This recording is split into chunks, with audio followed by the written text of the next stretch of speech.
তেখেতে with stamina তেওঁ লাগিব পাৰে, যিকোনো মিনিষ্টাৰৰ লগত লাগিব পাৰে, মুখ্যমন্ত্ৰী হওক কোনোবা কেবিনেট মিনিষ্টাৰে হওক, তেওঁ লাগিবৰ কাৰণে তেওঁৰ শিক্ষাৰ প্ৰতি তেখেতৰ স্পৃহা আছেই, সেইখিনি আমি গম পাওঁ। কাৰণ তেখেত নিজেই মেথছৰ MSc সকলোৱে জানে, আৰু তেখেতৰ শিক্ষা কেনেকৈ গ্ৰহণ হৈছে সেইটো মই থৈ দিলেও নকওঁ। কেনেকৈ ডিগ্ৰী ল'লে, কেনেকৈ কলেজত পঢ়িলে, কেনেকৈ মাষ্টাৰ ডিগ্ৰী ল'লে, আৰু কেনেকৈ MLA হ'ল, সেইবোৰ কথা আপোনালোকক থৈ দিছোঁ, আপোনালোকে বিচাৰি ল'ব। এতিয়া কথা হ'ল আমি ক'ত আছোঁ? ভাৰতবৰ্ষত আছোঁ। আমি ক'ত আছোঁ? অসমত আছোঁ। আমি ক'ত আছোঁ? BTRত আছোঁ। ভাৰত কেনেকৈ গঢ়ি উঠিল?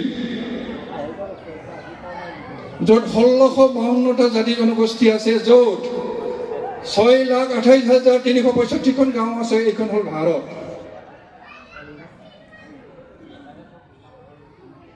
অসমৰ কথা যদি ক'বলৈ যাওঁ,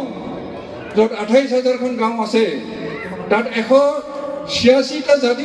জনগোষ্ঠী আছে সেই 28,000খন গাঁৱত। এইটো হ'ল অসম, য'ত ইতিমধ্যে শিক্ষামন্ত্ৰীয়ে কৈ গ'ল 3,30,00,000 জনসাধাৰণ ইয়াত আছে, বসতি কৰি আছে, বস কৰি আছে। 28,000 গাঁও, এই 28,000 গাঁও 3,03,00,000 মানুহৰ পৰা এইবাৰ আমি UPSC পৰীক্ষাত কেইজন ওলাব পাৰিছোঁ? 5জন বা 6জন মাত্ৰ IAS IPS ওলাই গৈছে। এইটো আপোনালোকে জানে। 3,30,00,000 মানুহৰ পৰা যদি আজি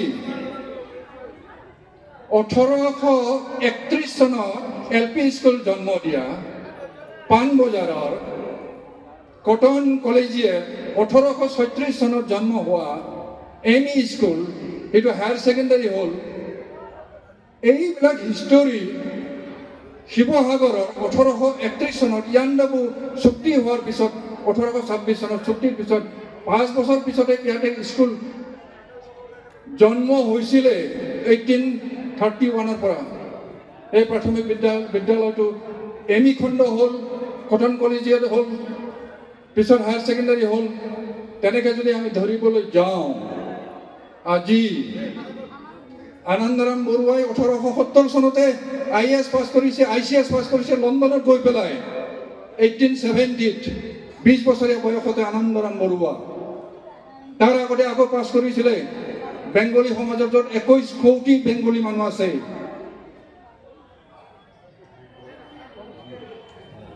আমাৰ সত্যেন্দ্ৰনাথ ঠাকুৰ 1863 ICS লণ্ডনত গৈ পেলাই 1863 চনতে পাছ কৰিছে। আমাৰ 1870 চনত আনন্দৰাম বৰুৱাই ICS পাছ কৰি আহিছে। সেই 1870 চনতে এক্সাম্পল দেখুৱাই গৈছে আনন্দৰাম বৰুৱাদেৱে, কিন্তু সেইটো আমি ফ'ল' আপ কৰিব পৰা নাই। আজিলৈকে আমি 3,30,00,000 পৰা 4জন 5জনে IAS পাওঁ বা IPS পাওঁ। দুখৰ কথা, কম্পিটেণ্ট আমি আজিলৈকে হ'ব পৰা নাই। সেই বিহাৰৰ ল'ৰা ছোৱালীৰ লগত, UPৰ ল'ৰা ছোৱালীৰ লগত, মহাৰাষ্ট্ৰৰ ল'ৰা ছোৱালীৰ লগত, ৰাজস্থানৰ ল'ৰা ছোৱালীৰ লগত আমি কম্পিটেণ্ট হ'ব পৰা নাই। এই 28,000 গাঁৱৰ 186টা ভাষা ভাষীৰ মানুহে এতিয়াও কম্পিটেণ্ট হ'ব পৰা নাই। কম্পিটিশ্যনত আমি পাৰ্টিচিপেট কৰিব পৰা হোৱা নাই। কেতিয়া হ'ব সেইটো আমি চিন্তা কৰিব। যে 75 বছৰ আমি উদযাপন কৰিছোঁ, হয়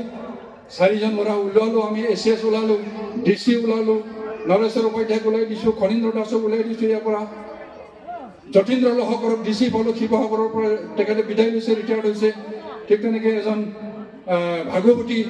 তেখেতকো ACS বনালোঁ, ইয়াৰ পৰা হ'ল। কিন্তু 75 বছৰৰ not a single we have gut IPS or IAS or IFS. Why? 75 বছৰ হ'ল। আমাৰ দিয়াবাৰী গাঁৱৰ ওচৰৰ হয় লোহিত বৰুৱা, তেওঁৱে ইয়াতে প্ৰথম শিক্ষা দিছিলে ME খণ্ডত, তেতিয়া ক্লাছ 4। লোহিত বৰুৱাই ইয়াতে প্ৰথম শিক্ষক আছিল। তেওঁ ক'ৰ পৰা আহিছে সেইটো জানিব লাগিব তেওঁ নিশ্চয় স্মৃতি গ্ৰন্থত ওলাব তেখেতসকলে মানৰ অত্যাচাৰ এই শদিয়াৰ পৰা আহিবলৈ বাধ্য হৈছিল এই নলবাৰীৰ মানুহ এই দলগাঁৱৰ যিখিনি চুতীয়া কছাৰী আছে তেওঁলোকে চুতীয়া টাইটেল লিখে তেওঁলোকে ইয়াতে আহি পেলাই মানৰ অত্যাচাৰে 1282 চন নে 1280 চনতে অত্যাচাৰিত হৈ পেলাই তেওঁলোকে আহিছিল ইয়াতে আহি পেলাই শিক্ষাৰ প্ৰথম এই মাছ আদত 75 বছৰে স্কুলখনত জন্ম দিছিলে লোহিত বৰুৱা সেই বিয়াবাৰী আমাৰ গাঁৱৰ ওচৰৰ কলেন্দ্ৰ বসুমতাৰী গাঁৱৰ ওচৰৰ লোহিত বৰুৱাই ইয়াতে আহি পেলাই শিক্ষকতা কৰিছিলে ফাউণ্ডাৰ হেডমাষ্টাৰ হিচাপে জইন কৰিছিল লোহিত বৰুৱা মানৰ অত্যাচাৰত তাৰ শদিয়াৰ পৰা আহি পেলাই তিনিচুকীয়াৰ পৰা আহি পেলাই ইয়াতে ধনচিৰি ঘাটত বসবাস কৰি নলবাৰীত বসবাস কৰি মাষ্টৰ ইয়াতে কৰিলে তেখেতৰ গাঁৱত জন্ম হৈছে 1901 চনতে LP স্কুল জন্ম হৈছে দেই মনত ৰাখিব আমাৰ ওদালগুৰিৰ ভিতৰত ওদালগুৰি জিলাৰ ভিতৰত 1901 চনৰ LP স্কুল প্ৰাথমিক বিদ্যালয় স্থাপন হৈছিল সেই লোহিত বৰুৱাৰ গাঁৱতে এইখন হ'ল নলবাৰী প্ৰাথমিক বিদ্যালয় স্থাপিত 1901 চন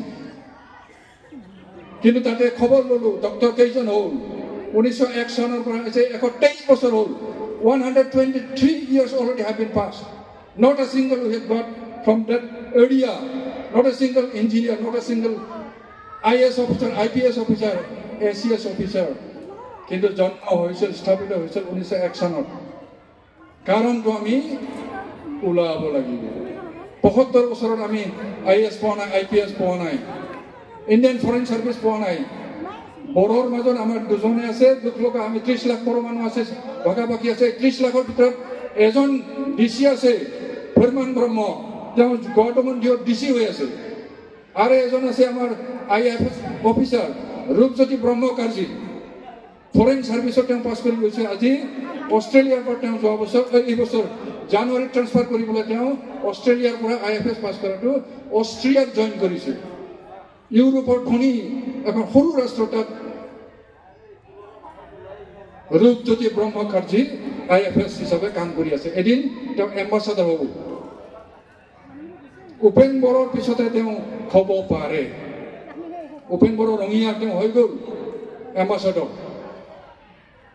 কিন্তু তেওঁৰ পৰিয়াল গোটেই আফ্ৰিকাত থাকি গ'ল ল'ৰা ছোৱালী তাতে বিয়া বাৰু তাতে কৰিলে উপেন বড়ো ৰঙিয়াৰ প্ৰথম এম্বাসাডাৰ উত্তৰ পূৰ্বাঞ্চলৰ ফাৰ্ষ্ট and foremost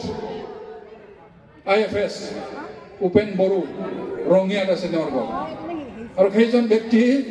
IFS পাছ কৰা ব্যক্তি মই ৰৌতা কলেজত মাতিছিলোঁ সিলভাৰ জুবিলি ৰৌতা কলেজ আজিৰ পৰা 6 বছৰ আগতে পাতিছিলোঁ সিলভাৰ জুবিলি আপুনি আহিব লাগে ল'ৰা ছোৱালীক এনকাৰেজ কৰিব লাগে আপুনি এম্বাসাডাৰ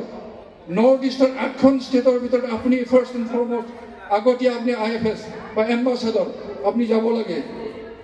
কলেন্দ্ৰ বসুমতাৰী মই গৈছিলোঁ মাতিবৰ কাৰণে আলহী হিচাপে মই মিটিং নাগাওঁ মিটিঙত গৈ ভাল নাপাওঁ এম্বাসাডাৰ হ'লে কি হ'ব মই নাযাওঁ 60 বছৰৰ ৰিটায়াৰ্ড হ'ল তেওঁৰ পৰা আমি আজিলৈকে কিমান আশা কৰিলোঁ নাপালোঁ মিটিঙত নাহিলেতো তেওঁৰ পৰা তেওঁৰ যিখিনি জ্ঞানলব্ধ জ্ঞান সেই জ্ঞানটো আমি নাপাওঁ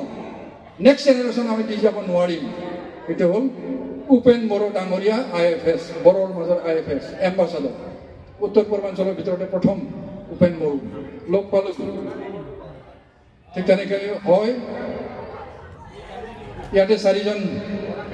ADC DC পালোঁ এতিয়া আমাক লাগিব আমাৰ গাৰ্জেনসকলে বনাব লাগিব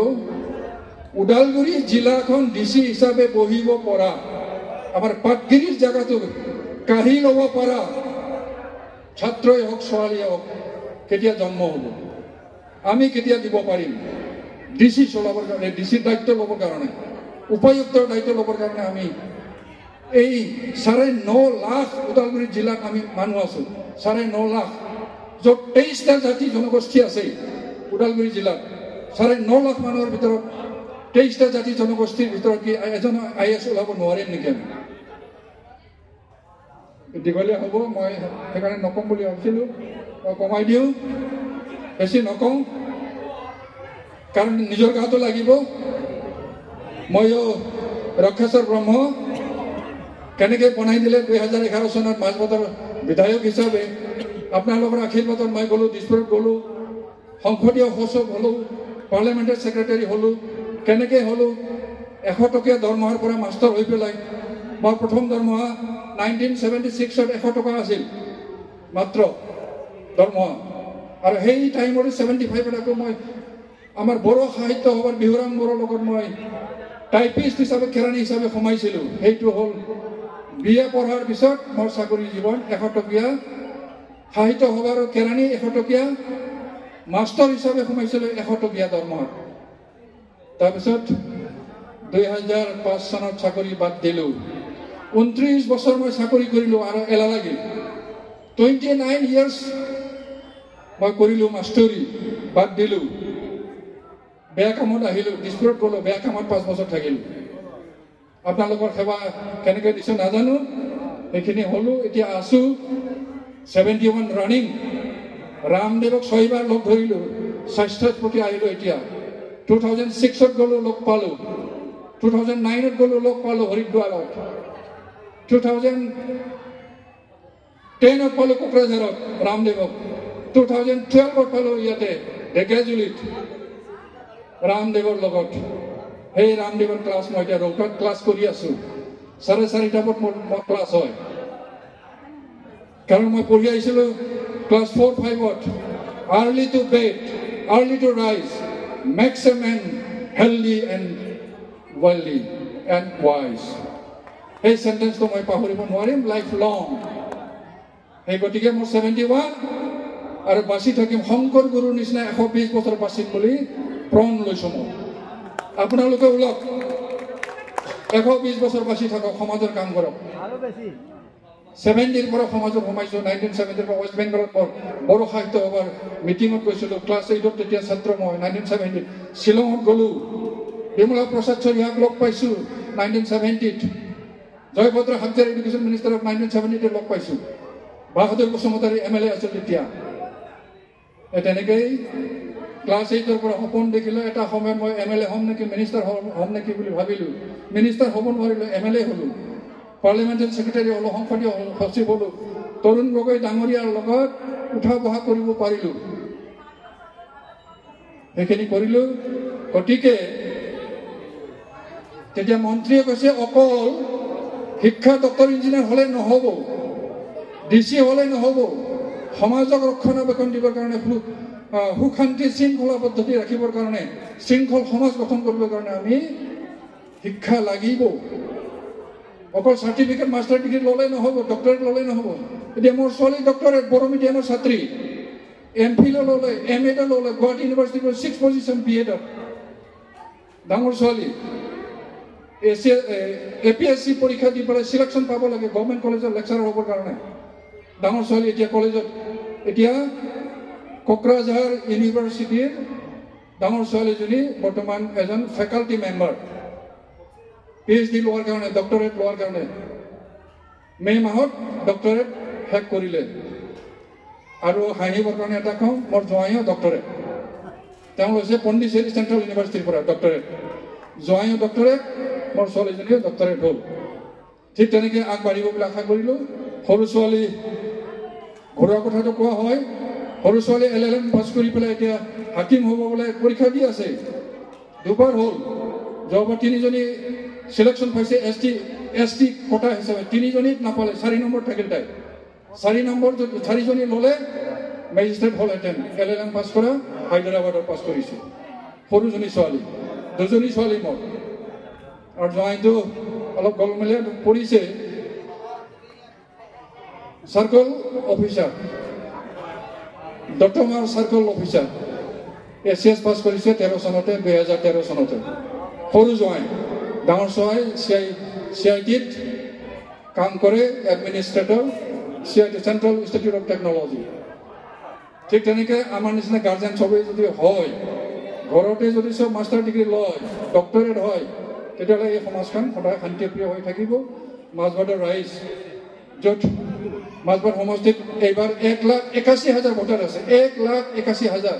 23টা জাতি জনগোষ্ঠী আছে চৰণ বৰাই হওক আমাৰ জিতু কিষাণে হওক আমাৰ দীপক মৌৰে হওক জনে নেখেলক জনে ভোট এটা বেছিকৈ পাব তেওঁ MLA হ'ব চৰণ বৰৰ নিচিনা MLA হ'ব এই ৰক্ষেশ্বৰ ব্ৰহ্মৰ নিচিনা হ'ব এটা সময়ত MLA লাগিব যেনেকৈ নৰেন্দ্ৰ মোদী হৈছে সেই চাহ দোকানীৰ পৰা আৰু বেছি নকওঁ এইখিনিকে কৈ সময় দিছোঁ ভৱিষ্যতে লগ পাম আশা কৰিছোঁ 120 বছৰলৈকে এইখন যিটো শতবৰ্ষ উদযাপন হ'ব এইবাৰ হ'ল মহাৰাজৰ জয়ন্তী 100 বছৰে যিটো জয়ন্তী হ'ব শতবৰ্ষ জয়ন্তী হ'ব ইয়াতো মই বাচি থাকিম বুলি আশা কৰি আপোনালোকৰ আশীৰ্বাদ বিচাৰি মোৰ বক্তব্য ইমানতে সামৰিছোঁ ধন্যবাদ